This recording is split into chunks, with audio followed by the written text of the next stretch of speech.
Hey everybody, Flip and Danny here, founders of the Freedom Real Estate Group family of companies, and welcome to another episode of our podcast. And our podcast is called Freedom Through Passive Income. That's right. And today, this episode is called What is an Accredited Investor and How Do I Become One? That's right. Which is a very important question. We get this question a lot. Yes, very popular topic. So real quickly, I'll touch on a couple things.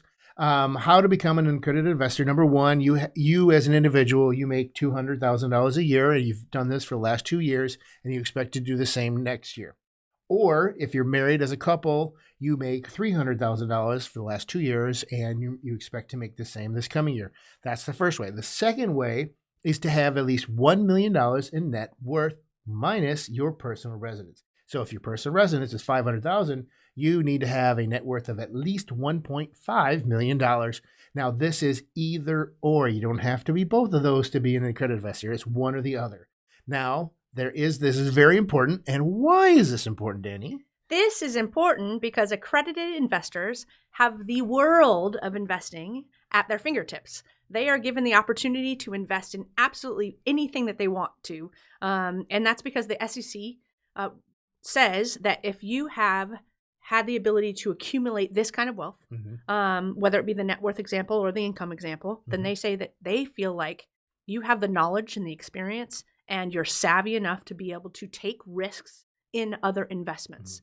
And so because of that definition, they say you are accredited, you get to invest in all of these things. And that's why this is such a popular question. Right. Now, real quickly, everyone knows, if you know me, I'm a huge college sports fan. And when she says SEC, she means the Security Exchange Commission, not the Southeastern Conference. I just want to make sure that that's clear.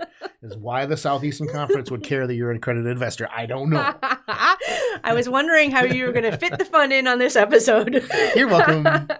All right. So what do we want to get into on this one in particular? Because a lot of people talk about accredited investors. And so we wanted to define it and say why it was important. But we really wanted to go into the amendment that happened on August 26th of 2020, where the SEC amended what the definition of accredited investors were so that more people could potentially have an opportunity to become an accredited investor.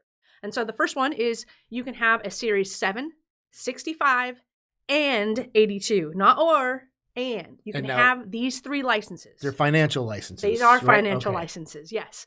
So if you have these three financial licenses, then you are qualified to be an accredited investor and to invest in all of these funds that we're talking about. But without all the net worth. That's right, exactly right. The second way is you can be a knowledgeable employee of a private fund, and you are accredited for that fund in particular. So we have employees that are talking to our investors and handling investor relations. And those employees that are talking about those particular funds, whether they have the first two qualifications or not, they are technically accredited and they can invest in these funds if it's an accredited investor only type of fund.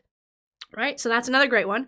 Number 3, spousal equivalence. So let's just say you and I aren't married. We are, but let's say we aren't. We're living together. We have a long-term relationship. We expect to be together forever. I don't know that last one even matters, but you would be a spousal equivalent. Oh, so like common law type of thing. Yeah. So you and I together could pool our resources and funds to qualify for the accredited status. Now, I'm sure there's an expansion upon that definition that I don't know because I didn't research it. I bet there is. Yeah. So I would recommend anybody who thinks that they might qualify for something like this to start looking into it, maybe talk to an attorney to see if they would qualify to be an accredited investor under that new amendment. And then the last one, which isn't the only one, but I will mention this last one because there was a fifth one, I believe, in there that just didn't, it wasn't something that's very, very common, so I didn't want to add it to this podcast. But this last one might be somebody that's listening here.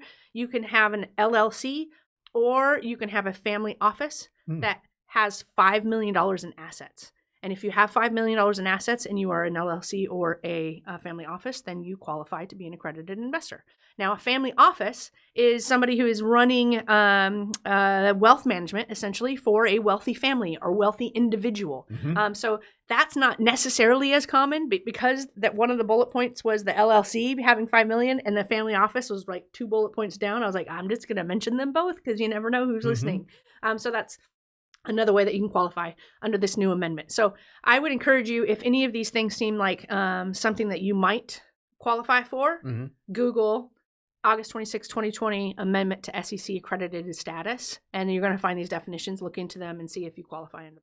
Right. And so the last thing that I wanted to mention was how do you know if it's a investment that requires only accredited investors?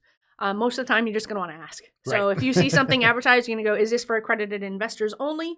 Or can I invest as a non-accredited investor? But a little tip is that if you see a disclaimer or a little, italicized comment at the bottom of, an advertisement that says this is a 506C in parentheses, then that means that is for accredited investors only. 506C means that you can publicly advertise.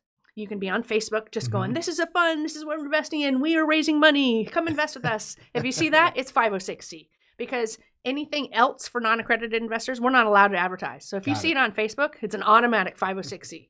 So you have to be accredited in order to invest in a 506C. So that's just one little trick of the trade to figure out, is this accredited only or does this include non-accredited investors? Nice. And that's what we're going to get to in our next podcast.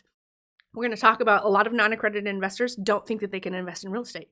And we're going to teach how you can invest in real estate and the different vehicles you can invest in, including syndications. And this is where a lot of people are like, I can't invest in syndications. Oh, yes, you can. Yes, you can. And we're going to teach you how.